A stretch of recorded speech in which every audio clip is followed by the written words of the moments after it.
한 번 죽는 것은 사람에게 정해진 것이요 그 후에는 심판이 있으리니 이와 같이 그리스도도 많은 사람의 죄를 담당하시려고 단번에 들이신 바 되셨고 구원에 이르게 하기 위하여 죄와 상관없이 자기를 바라는 자들에게 두 번째 나타나시니라. 아멘. 오늘 히브리서의 말씀을 가지고 심판하실 주님이라는 우리 예수님은 누구신가의 시리즈의 거의 후반절 부분인데요. 이제 그 말씀을 한번 우리 함께 나누고자 합니다.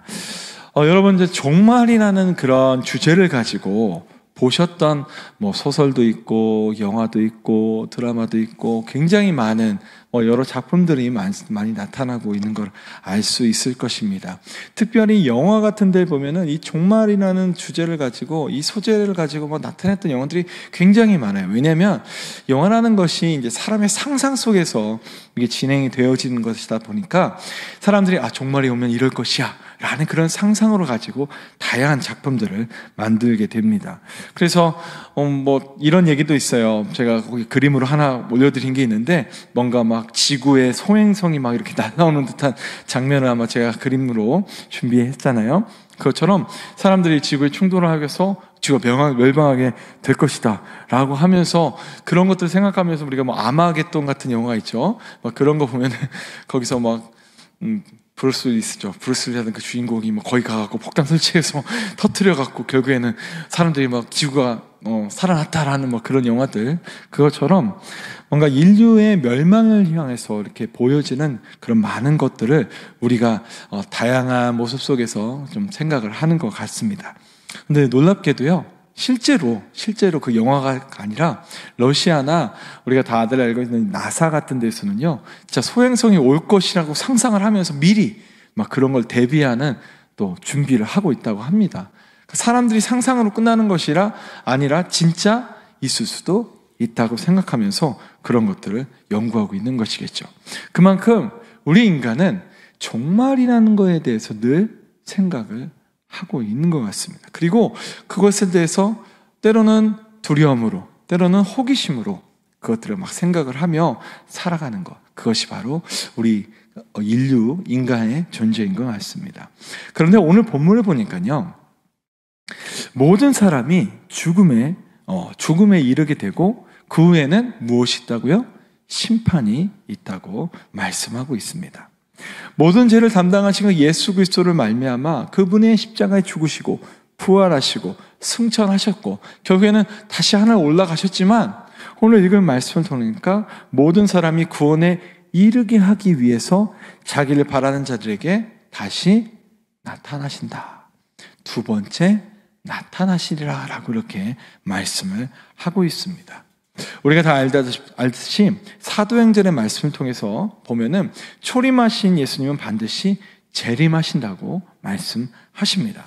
우리 준비된 유인물의 그 말씀을 한번 같이 보면요, 사도행전 1장의 말씀을 보니까 이렇게 기록되어 있습니다. 올라가실 때 제자들이 자세히 하늘을 쳐다보고 있는데 흰 옷 입은 두 사람이 그들 곁에 서서 이르되 갈릴리 사람들아 어찌하여 서서 하늘을 쳐다보느냐. 너희 가운데서 하늘로 올려지신 이 예수는 하늘로 가심을 본 그대로 오시리라 하였느니라. 그렇죠? 분명히 천사가 이르기를 지금 이 올라간 그대로 예수님은 다시 오실 것이다 라고 이야기를 하고 있습니다. 또 요한계시록을 기록한 사도 요한도 이 계시록 마지막에 동일하게 같은 마음으로 기록을 하고 있죠. 뭐라고요? 이것들을 증언하신 이가 이르시되 내가 진실로 속히 오리라 하시거늘 요한이 대답하기를 아멘 주 예수여 오시옵소서 라고 이렇게 마라나타 라고 이렇게 얘기를 하고 있죠. 사실 당시 제자들을 보면요, 예수님이 재림이 사실 자기의 때에 올 거라고 생각을 했습니다. 올라가신 그 주님이 조금 지나서 얼마 되지 않아서 반드시 곧 오신다고 생각을 하면서 그들은 지냈었습니다. 왜냐하면은 예수님과 같이 동행했던 그 시기 속에서 자신이 하나님의 나라 왕권을 가지고 오는 것을 볼 자가 있으리라 라고, 왜냐하면 여기 있는 사람 중에 그것을 볼 자가 있을 것이야 라고 예수님이 말씀하셨기 때문입니다. 마태복음 16장에 보니까 이와 같이 얘기하셨어요. 인자가 아버지의 영광으로 그 천사들과 함께 오리니 그때 각 사람이 행한 대로 갚으리라. 진실로 너에게 이르노니 여기 서 있는 사람 중에 죽기 전에 인자가 그 왕권을 가지고 오는 것을 볼 자들도 있느니라. 그러니까 이 말이 뭐겠어요? 여기 서 있는 사람들이 죽기 전에, 그러니까 자신들이 죽기 전에 누가 오리라고 생각했던 거죠? 예수님이 올 거라고 생각을 했어요. 그래서 그들의 삶 속에서 늘 무엇이 있었냐면 재림하실 예수님을 고대하는 삶이 있었다는 것입니다. 그분을 기다리고 그분을 생각하고, 그래서 다시 오실 그 주님으로 인하여서 회복될 이 나라, 지금은 너무나 힘겹고 지금 너무나 황폐해져 있고 뭔가 자신들이 봐도 무너져 있던 이 나라, 이 세계가 다시 예수님이 오심으로 말미암아 회복될 것이라는 그런 기대를 가지고 믿음으로 살아갔다는 것입니다. 어떠한 고난이 그들에게 올지라도, 어떠한 환난이 그들에게 있을지라도 그들은 참고 견디며 예수님이 다시 오심을 기다렸습니다. 기독교가 박해가 이제 시작됐어요. AD 62년에 누가부터요? 네로 황제로부터 이제 등극이 되면서 기독교 박해가 시작이 됐습니다. 그런데 그 박해가 시작되는 그 순간에도 그들은 여전히 견뎠습니다. 그 박해를 통해 순교자가 나오는 그 순간에도 그들은 버텨냈습니다. 좀 더 지나 예루살렘 성전이 무너지고 이스라엘 모든 사람들이 예루살렘에서 흩어져 나가는 그 순간에도 그들은 기다리며 버텨냈습니다. 그리고 박해를 피해서 이제 어디로 가죠? 땅을 파고 불로 들어가 지하 도시를 이루며 살아갑니다. 그 순간에도 역시 그들은 버텨내며 예수님의 재림을 기다렸습니다. 어떠한 불편함도, 어떠한 걱정과 근심도 그들이 예수님의 기다림을 막지 못하였던 것 같습니다. 그래서 그들은 여전히 믿음을 가지고 예수님의 재림을 기다리면서 온전히 그들의 신앙을 유지하며 살아갔습니다. 여러분, 놀랍게도 여러분 지금 성경을 보시고 계시죠? 그 당시의 성경에는 신약 성경이 있었을까요? 초대교회에는 신약 성경이 없었습니다. 당시에는 다들 사도들의 편지를 다시 한번 낭독하는 것, 아니면 구약의 성경을 가지고만 그들의 모임 중에서 뭔가 하나님의 말씀을 낭독했죠. 뭔가 이렇게 설교 같은 것은 없었습니다. 그냥 낭독이었어요. 그 말씀을 듣고 깨닫는 시간을 가졌습니다. 그런데 놀랍게도 지금 우리가 보는 이 성경이 바로 그 시대 때 그들이 버티고 예수님의 재림을 기다리면서 더 적기 시작했습니다. 성경도 뭔가 그들이 신앙 고백하는 크레도라고 하는 사도신경도 또한 여러들 교리 같은 것도 그 당시에 계속해서 세워지기 시작했습니다. 왜일까요? 왜 그런 것들이 세워졌을까요? 단 하나의 이유였습니다. 예수님을 기다리기 위해서. 예수님의 그 재림을 온전히 기다리기 위해서 그들에게는 성경이 필요했고 교리가 필요했고 신앙 고백이 필요했습니다. 왜요? 믿음이 흔들리는 그 믿음이 그들에게도 있기 때문에 그것들을 더욱더 굳건히 세워서 예수님의 재림을 우리가 기억하며 기다리리라 라는 그런 믿음의 선포로 그들은 그러한 신앙을 유지하고 살아가기 위해서 매주마다 예배를 드리고 또한 떡과 포도주를 나누면서 예수님을 묵상하며 예수님을 다시 한 번 더 생각하는 그들의 삶이 있었다는 것입니다. 놀랍게도요, 그들의 그 전통이 이어져서 지금 우리가 이렇게 예배를 드리고 있는 것입니다. 결국에는 우리가 지금 이렇게 예배 드리는 것은 무엇을 기다리며 예배 드리는 것이죠? 예수님이 다시 오실 것이란 그 예수님의 재림을 기다리며 우리가 이와 같이 경건한 신앙생활을 위해서 예배를 드리고 있는 것입니다. 그래서 오늘날 우리도 여전히 예수님의 재림을 기대하며 고대하며 그렇게 살아가고 있는 것입니다. 그런데 오늘 말씀을 읽어보니까요, 세상을 구원해 오신 그 초림의 예수님에 대한 다르게 다시 오실 예수님은 세상을 어떻게 하신다고요? 심판하신다고 말씀하십니다. 심판자로 오실 그 예수님, 사도 요한은 다시 한번 그 심판자로 오신 예수님에 대해서 이와 같이 기록하고 있습니다. 유인물을 참고하시면 요한계시록 20장에 이와 같이 되어 있는데 제가 한번 읽어드리겠습니다. 또 내가 크고 흰 보좌 앞에 보좌와 그 위에 앉으신 이를 보니 땅과 하늘이 그 앞에서 피하여 간데 없더라.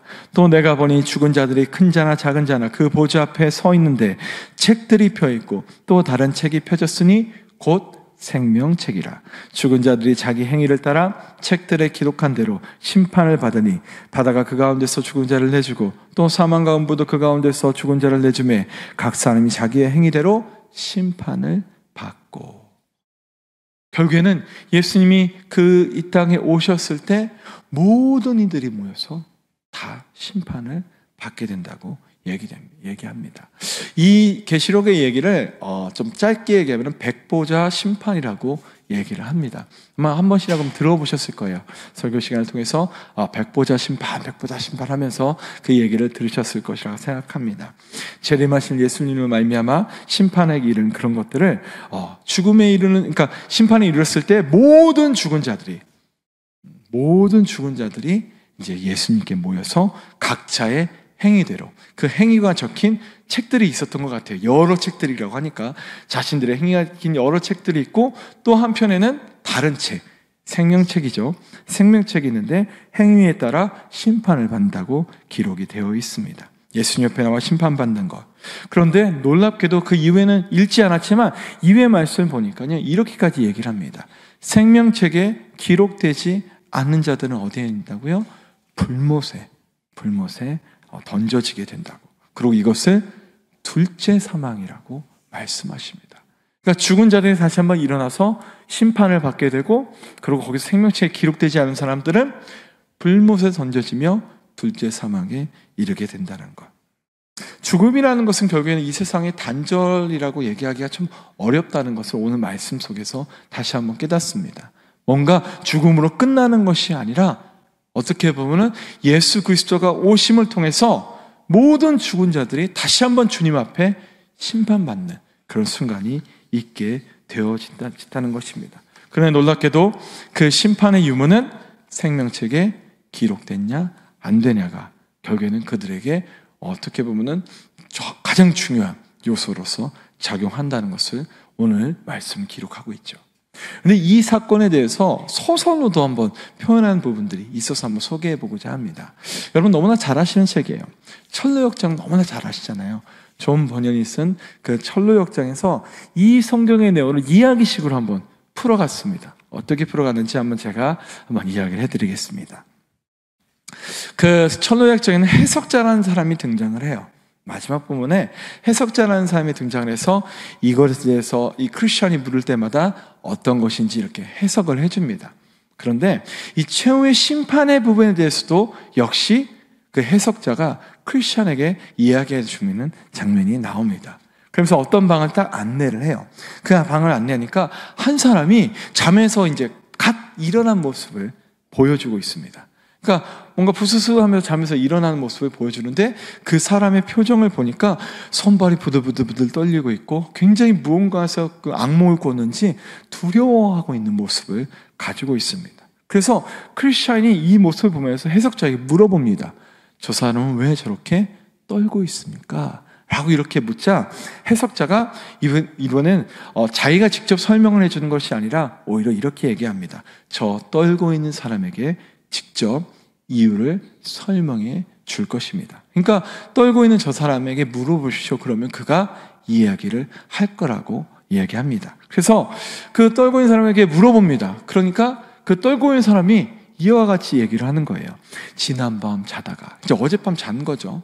자다가 제가 꿈을 하나 꾸게 되었습니다.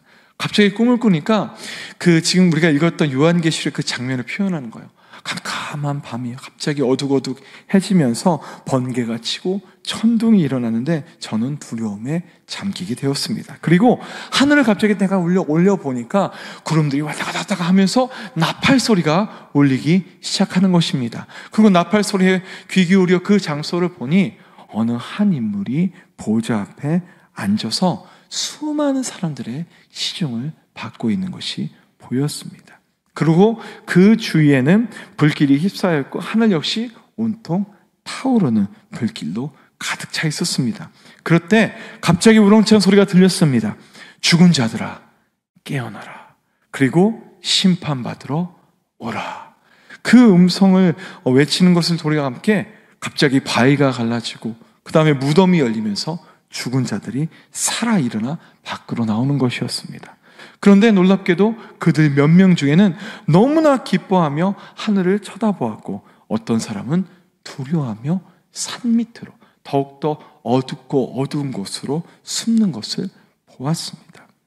구름에 앉아 있는 그런 사람들에게 그 시중을 받은 그 사람이 책을 펼치면서 모든 사람에게 가까이 나오라고 명령합니다.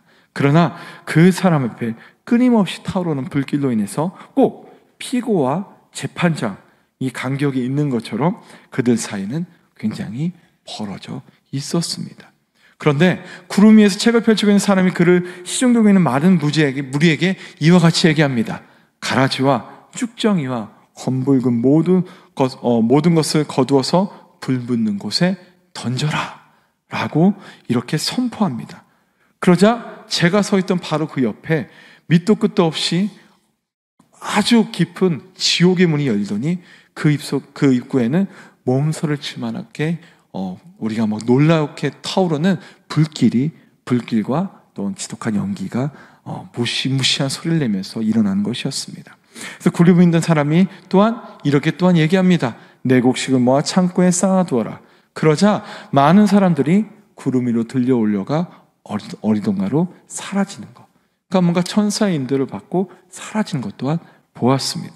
그런데 저는 남겨진 자가 되어 있었습니다.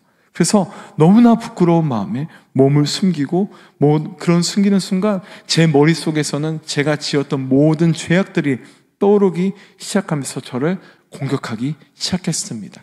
그 순간 제가 잠에서 깨어난 것입니다. 라고 이렇게 얘기합니다.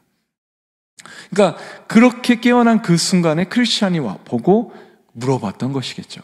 그래서 이에 크리스찬이 다시 한번 그 사람에게 묻습니다. 그럼 그러한 광경을 바라보면서 무엇 때문에 그렇게 두려워 떨고 있었습니까?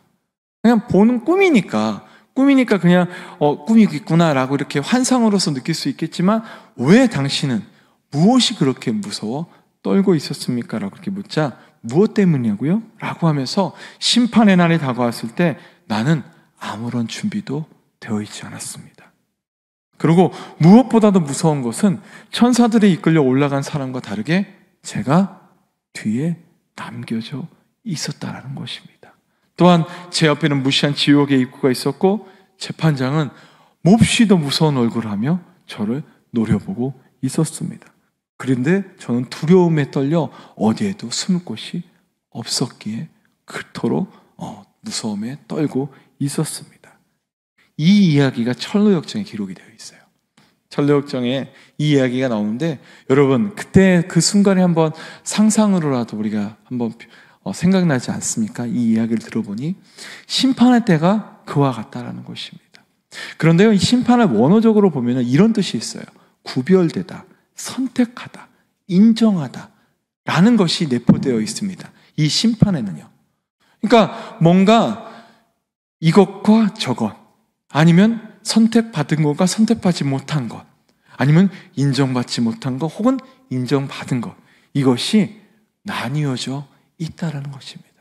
심판은 이와 같은 뜻처럼 예수님의 심판 속에는 여러 책도 있지만 결국에는 생명책이라는 것도 있어서 그들이 어떤 기록된 행위를 했을지라도 이 생명책에 기록됐느냐 되어 있지 않느냐로 그들은 구별된 자냐 구별되지 못한 자냐라고 이렇게 분별이 되어 있다는 것입니다. 사랑하는 성도님들, 생명책에 기록된다는 것이 무엇이겠습니까? 사랑하는 성도님, 우리는 모두 다 생명책에 우리의 이름이 기록된 줄 믿습니다. 아멘. 왜냐하면은 바로 복음으로 인하여서 예수 그리스도를 주로 시인하고 우리가 그분만을 믿고 그분을 의지하며 그분이 내 주인이라고 고백하는 그 삶 속에서 우리의 이름이 생명책에 기록되어 있기 때문입니다. 하나님도 분명히 말씀하셨어요. 너무나 잘 아는 말씀이에요. 여러분 요한복음 3장 16절 다들 외우시잖아요. 그렇죠. 그 말씀에서 중반 후반을 보면 이렇게 기록되어 있어요. 그를 믿는 자마다 멸망하지 않고 무엇을? 영생을 얻게 된다고. 그렇죠. 멸망하지 않고, 멸망이 그들에게는 주어지는 것이 아니라 오히려 영생의 삶이 주어지죠. 누구를? 예수 그리스도를 믿는 자마다. 예수님을 믿는 자들에게는 심판이 주어지지 않고 오히려 아까 그 상상 속에 그 글 속에서 있었던 사람들이, 천사들이 이끌려 올라갔던 그 사람들과 동일하게 들림이라고 하죠. 그럼 예수님의 그 보좌 옆으로, 보좌 그 나라로 어떻게 보면 나아갈 수 있는 은혜를 갖게 되어진다는 것, 그것들을 이야기하고 있는 것입니다. 그래서 오직 예수 그리스도를 믿는 자만이 심판하실 주님 앞에서 구원받을 수 있다는 것을 역시 사도 바울도 기록했습니다. 더 여러 성경도 다 많지만 특별히 데살로니가전 4장을 한번 같이 한번 보도록 하겠습니다. 유인물 참고하시면 우리 한 목소리 한번 같이 한번 읽어볼까요? 시작. 형제들아, 자는 자들에 관하여서는 너희가 알지 못함을 우리가 원치 아니하노니 이는 소망 없는 다른 이와 같이 슬퍼하지 않게 하려 함이라. 우리가 예수께서 죽으셨다가 다시 살아나심을 믿을진대.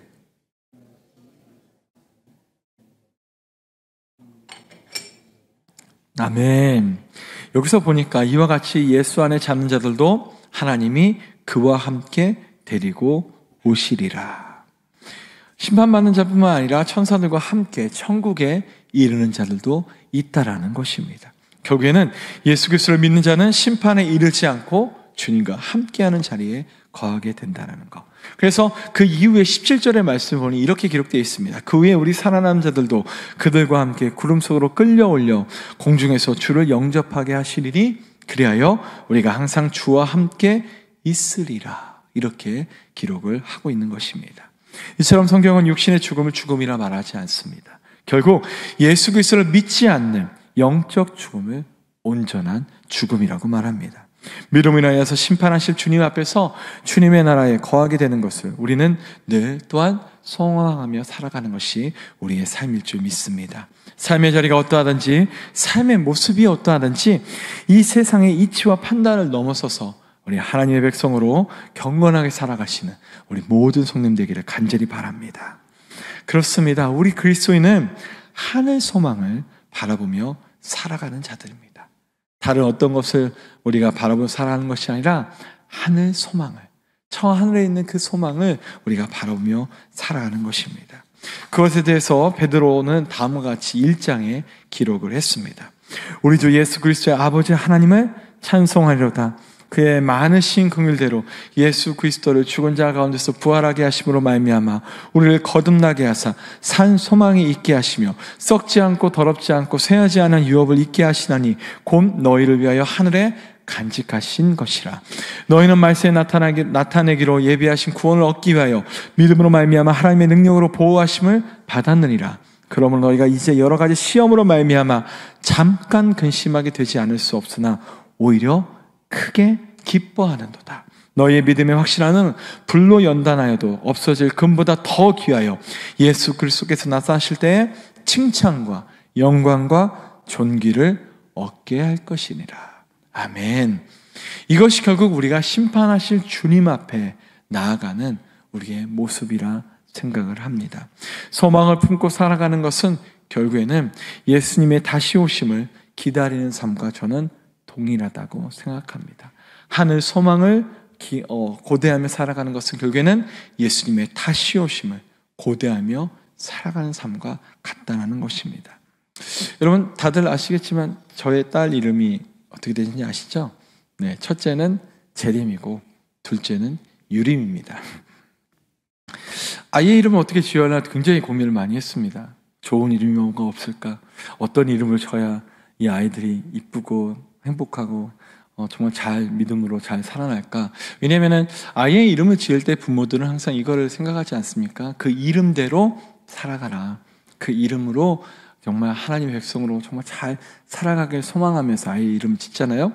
저도 그 당시에 이제 아이 이름을 위해서 계속 기도를 하고 있는데 때마침 그 마지막에 대한 그런 설교를 좀 그때 유난히도 많이 들었게 됐나 봐요.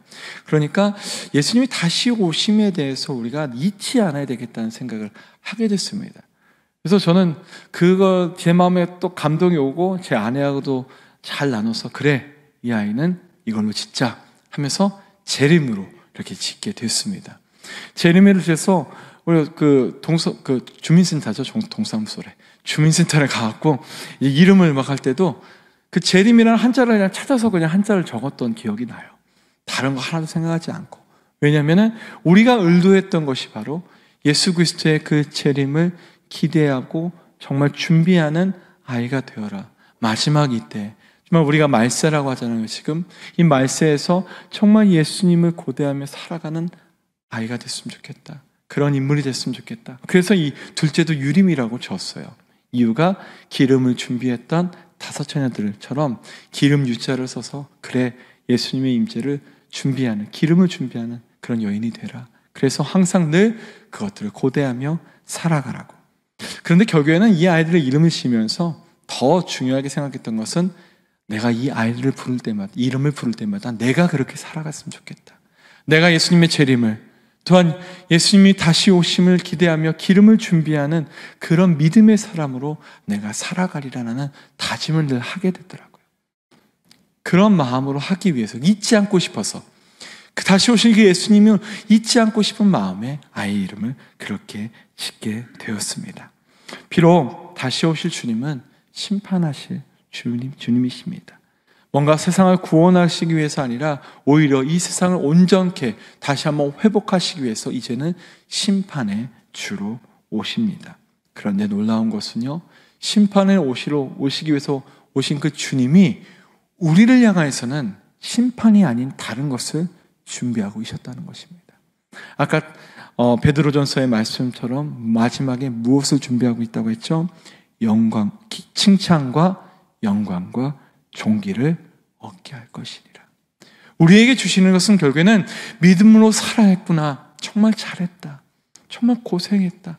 너의 그런 삶 가운데서도 믿음을 잃어버리지 않고 너희가 늘 나를 기억하며 나를 예배하며 나를 찾고 나의 뜻대로 살아가기 위해서 행했던 모든 것들 내가 알고 있다 하면서 칭찬하시는 그 예수님의 음성을 듣게 된다는 것입니다.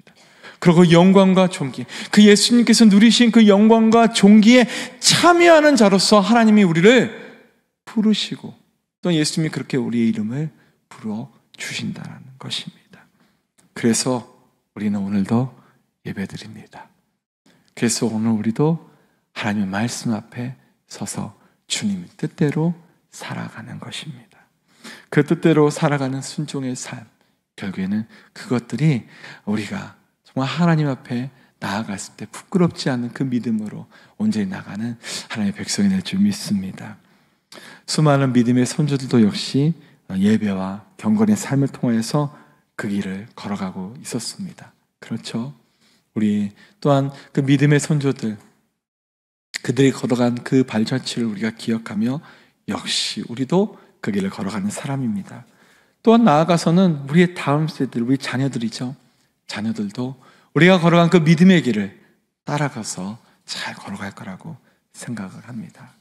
말씀을 마치면서 우리 사랑하는 성도님들, 심판하실 주님은 우리에게 더 이상 두려움의 대상이 아닙니다. 예수님은 누구신가 해서 오늘 거의 막바지에서는 심판하실 주님에 대해서 우리가 설교를 듣긴 했지만 우리에게서는 오히려 이것이 축복의 말씀입니다. 심판하실 주님이 오히려 우리에게 무엇을 주시기 때문에 칭찬과 영광과 존귀를 주시기 때문입니다. 그래서 우리는 하늘 소망을 가지며 살아갑니다. 예수님을 항상 우리가 잊지 마시고 살아가길 간절히 바랍니다. 그분을 잊지 않고 그분을 의지하고 살아간다면 우리는 이 세상에서 누리지 못하지만, 이 세상에서는 누릴 수 없는 것이지만 저 하늘에서는 하나님의 은혜 속에서 다 누리게 될 것이라 믿습니다. 여전히 우리도 예수님의 시대에서 시대의 제자들과 같이 주님의 오심을 기다리는 자들입니다. 세월이 많이 흘렀죠. 그렇죠? 그래서 1000년이 2번이나 지나는 시간까지 많은 믿음의 사람들이 그 주님을 기다리며 믿음을 잃어버리지 않고 살아왔습니다. 아직까지 오시지 않았기 때문에 우리도 역시 우리의 때가 아닐 수도 있습니다. 우리의 때가 혹시 우리 자녀의 때에 예수님이 오실 수도 있습니다. 하지만 제자들이 그러했던 것처럼 믿음의 선조들이 지금까지 우리에게 보였던 그 모습과 같이 우리도 편함없이 다시 오실 그 주님을 기쁨으로 기다리는 우리 모든 성도들 되시기를 간절히 바랍니다. 아멘.